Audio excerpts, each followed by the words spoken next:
प्रभू येशूच्या नावामध्ये आपणा सर्वांना सलाम. परत पुन्हा यूट्यूब आणि फेसबुकच्या माध्यमाने भेटून आपणा सर्वांना आनंद होत आहे.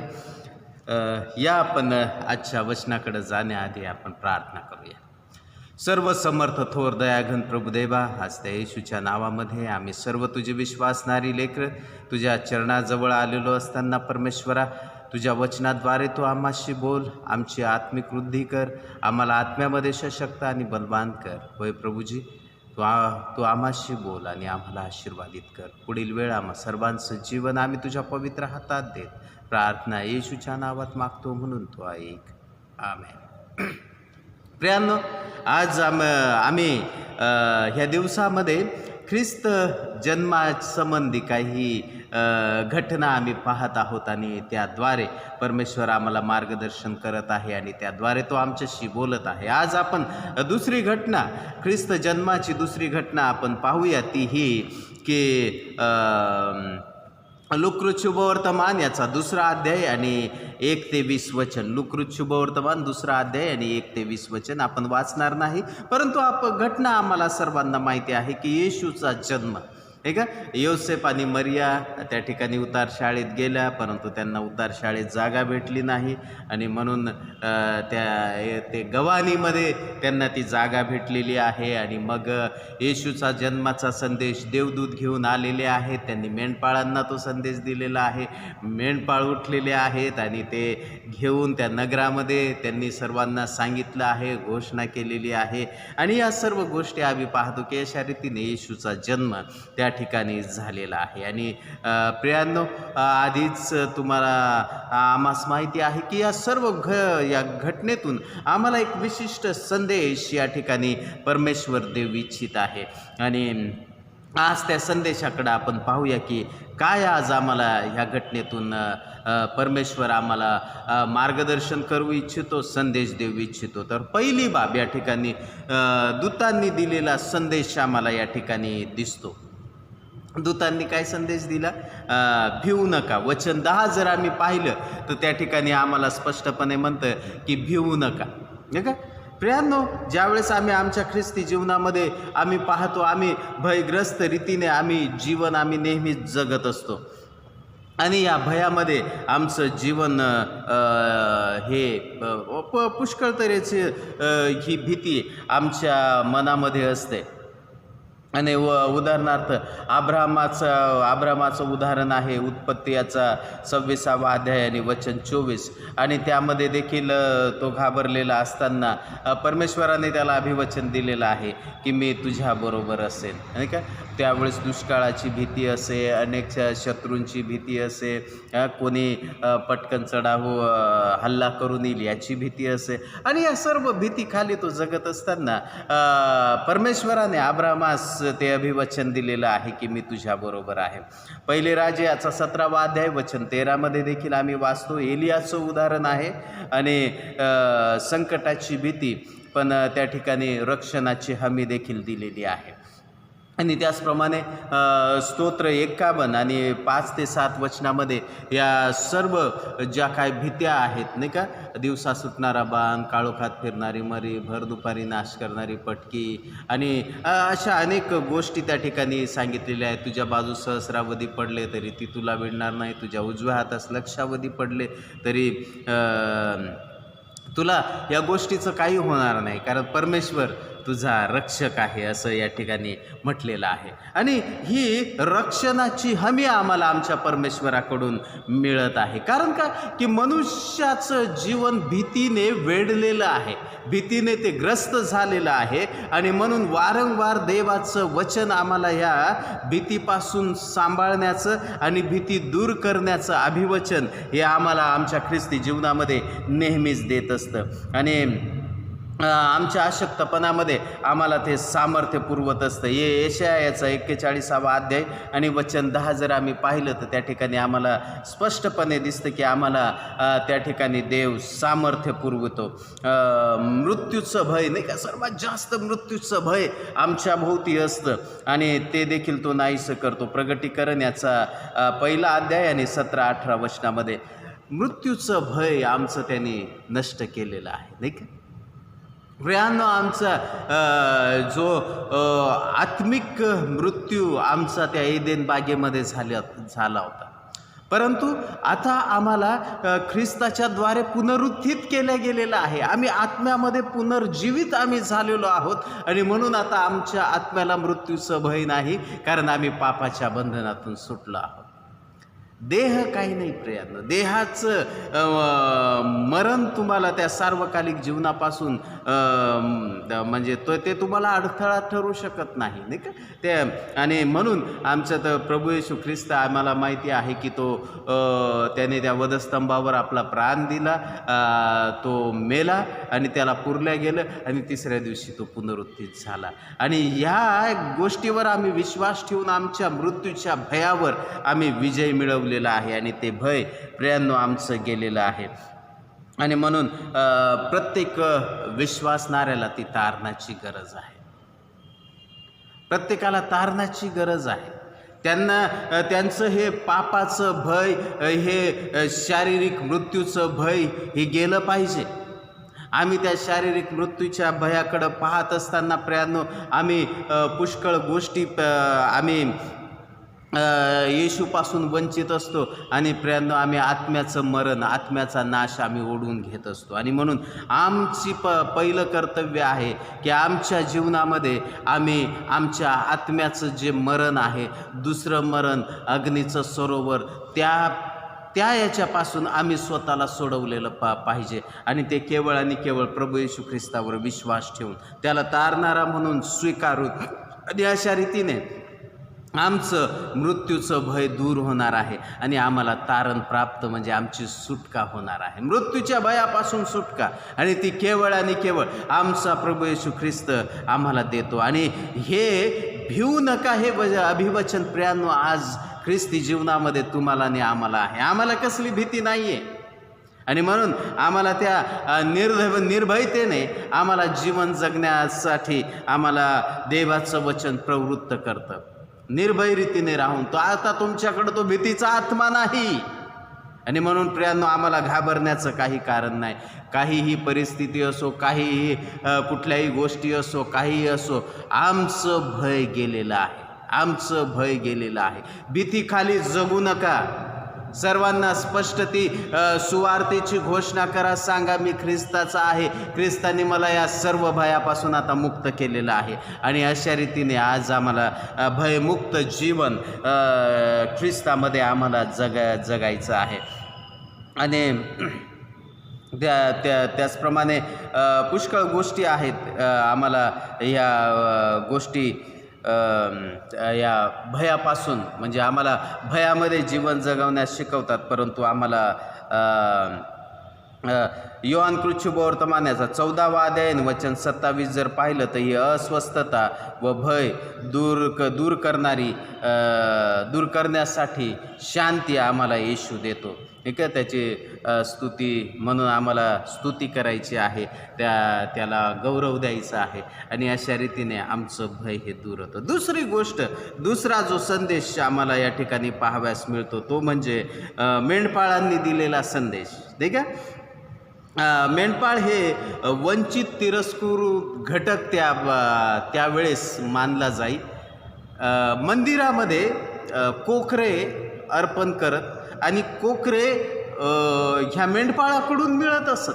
आणि म्हणून कदाचित देवाचा कोकऱ्याचा संदेश ह्या तिरस्कृत घटक किंवा ज्याला आपण मेंढपाळ म्हणतो त्यांच्याकडं प्रथम आलेला आहे. आणि म्हणून देवदूत त्यांच्याकडे येऊन त्यांना सांगितलेलं आहे की आज तुमच्यासाठी दाविदाच्या गावात तारणारा जन्मला आहे. हा देवदूतांनी संदेश त्यांना दिलेला आहे. आणि ते कोकरे पुरवणारे म्हणून देवाचा कोकराचा संदेश त्यांच्याकडं प्रथम आलेला आम्हाला या ठिकाणी दिसतो. आणि त्यांना समाजाबाहेर किंवा त्यांची वस्ती रानामध्ये गावाच्या बाहेर असायची. आणि असा हा तिरस्कृत घटक किंवा हे लोक त्या ठिकाणी असताना आम्हाला दिसतात. परंतु तारणाचा संदेश त्यांच्याकडं आलेला आहे. वचनचं 15 आणि 16 जर आम्ही वाचलं तर त्यांनी त्या संदेशाचं पालन केलेलं आहे, म्हणजे आज्ञाधारकता. ही आज्ञाधारकता प्रियांनो त्या तिरस्कृत घटकामध्ये, त्या लोकांमध्ये होती की ज्यांना दूर टाकलं होतं, जे समाजाच्या बाहेर राहत होते, त्यांच्यामध्ये हे आज्ञापालन होतं. काय आज आमच्या ख्रिस्ती जीवनामध्ये प्रियांनो आज्ञापालन आहे? देवाचं वचन वेळोवेळी आम्हाला सांगतं की आम्ही तुमच्या यज्ञार्पणापेक्षा तुमचं आज्ञापालन मोठं आहे. आज्ञापालन आमच्या ख्रिस्ती जीवनात असणं अत्यंत महत्त्वाचं आहे. कारण आज्ञाभंगाने पाप आलं, परंतु आज्ञापालनाने आम्हाला जीवन मिळतं, आमचं तारण होतं. आणि म्हणून आज्ञापालन हे आमच्या जीवनामध्ये अतिशय महत्त्वाचं आहे. वचन 17 जर आम्ही वाचलं तर त्या ठिकाणी म्हटलेलं आहे, त्यांनी जाहीर केलं, नाही का? म्हणजे त्यांनी सुवार्ता सांगितली. त्यांनी जे पाहिलं येशूविषयी, त्यांना जे सांगण्यात आलं देवदूतांनी, ते त्यांनी पाहिलं आणि मग त्यांनी ते जाहीर केलं. असं आम्हाला या ठिकाणी दिसतं की देवाच्या कोकऱ्याला इतरांपर्यंत पोहोचवण्याचं काम त्यांनी केलेलं आहे. किती सुंदर बाब त्यांनी केलेली आहे.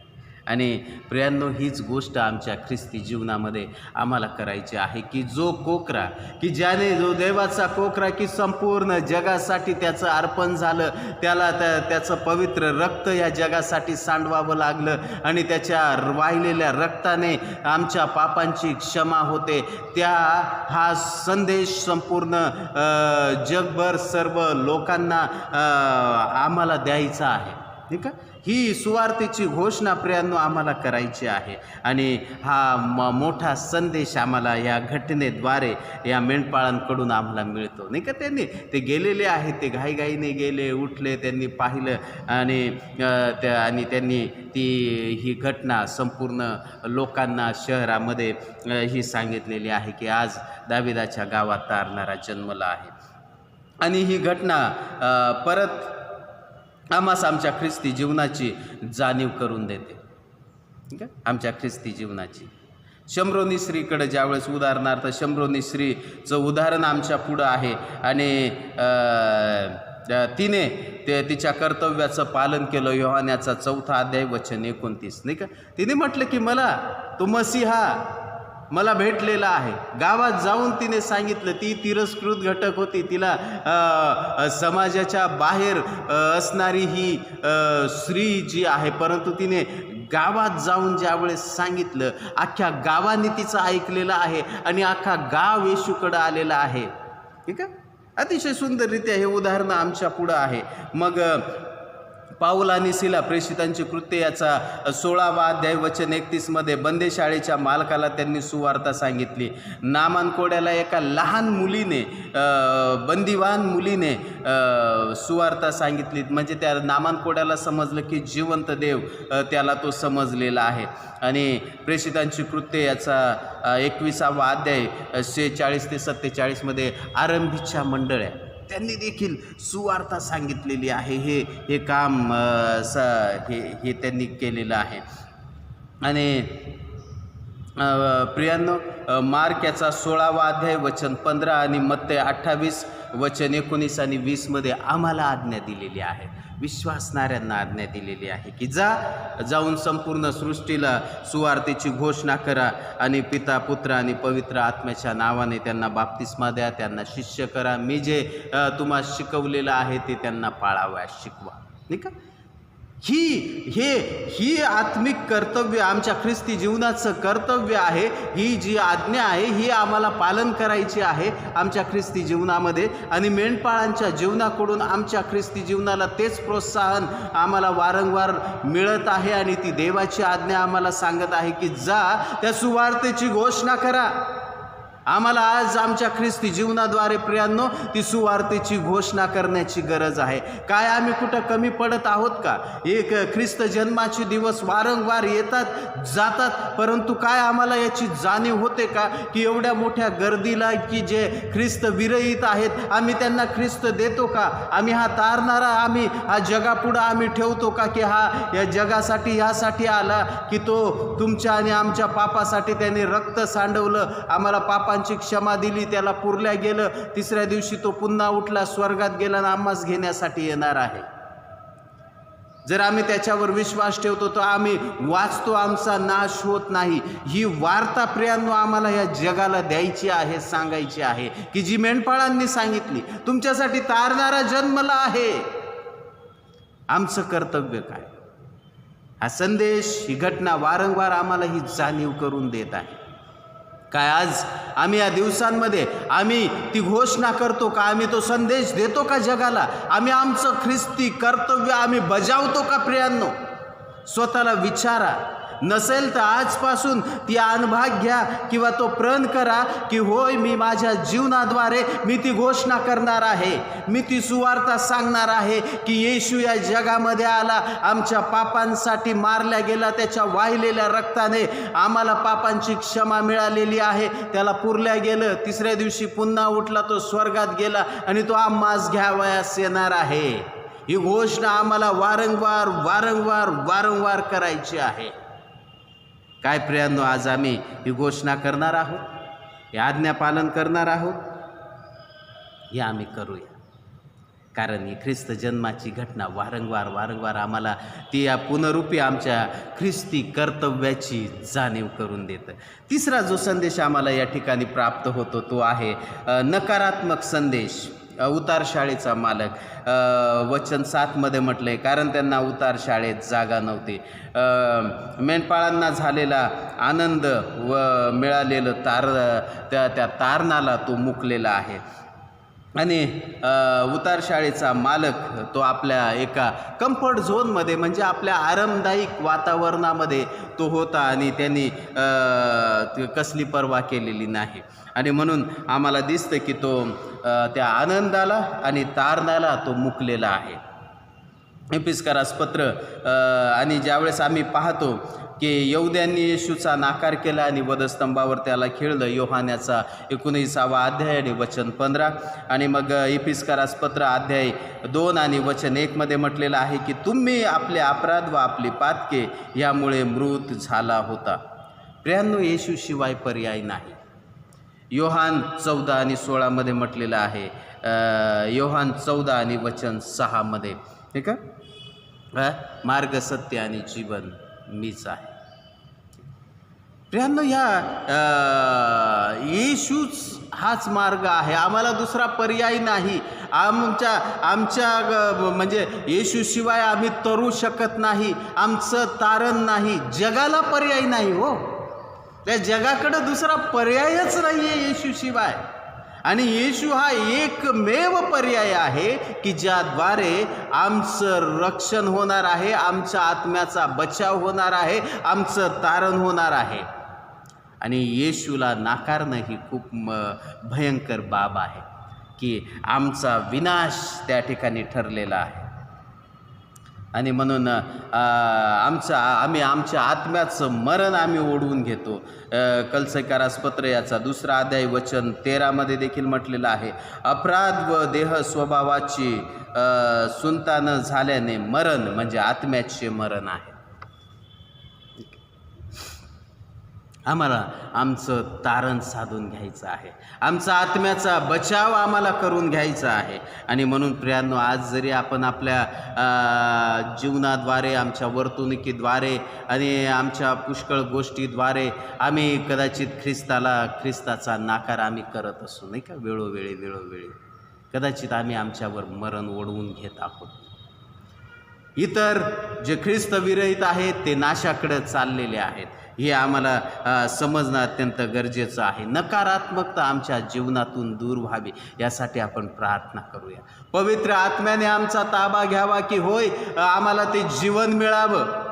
देव आम्हाला वाचवण्यासाठी तयार आहे. आमच्यातली नकारात्मकता, समाजातली नकारात्मकता परमेश्वराने घालवावी आणि त्या जीवनाकडं वाटचाल करण्यासाठी परमेश्वराच्या आत्म्याने प्रत्येकाला सहाय्य करावं, यासाठी आपण प्रार्थना करूया.